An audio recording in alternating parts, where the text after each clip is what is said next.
अस्सलामुअलैकुम नाज़रीन, times daily news में अब तमाम का इस्तकबाल है। दुनिया भर में रमजान का चांद 2 अप्रैल को नजर आ गया है। रमजान का चांद देखने के बाद आज से रोजे की शुरुआत हो चुकी है। मक्का मस्जिद में रमजान का पहला इफ्तार का एहतमाम किया गया। 2 साल से कोविड-19 और लॉकडाउन के चलते रमजान में चार मीनार और मक्का मस्जिद बंद थी। इस साल रमजान का पहला इफ्तार और रमजान की रौनक आप देख सकते हैं।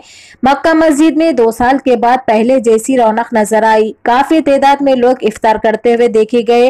रमजान को मुसलमानों का पाक महीना कहा जाता है और दुनिया भर के मुसलमान पूरे साल इस महीने का इंतजार करते हैं। रमजान के महीने का अहम मकसद है अल्लाह ताला से रुजू होना।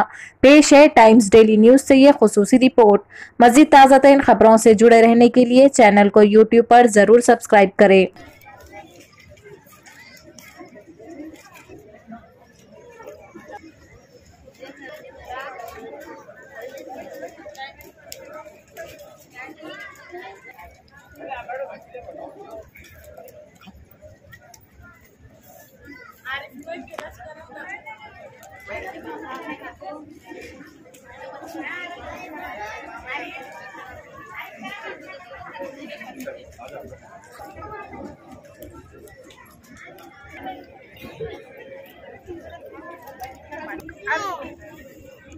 पहले पहले ये क्या कर रहे हैं मजा ले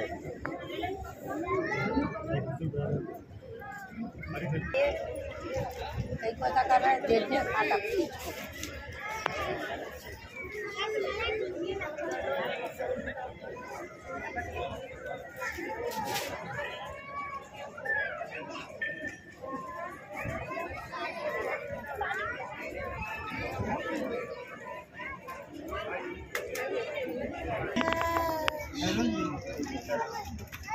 पहिला होता कधी हमारा बेटे की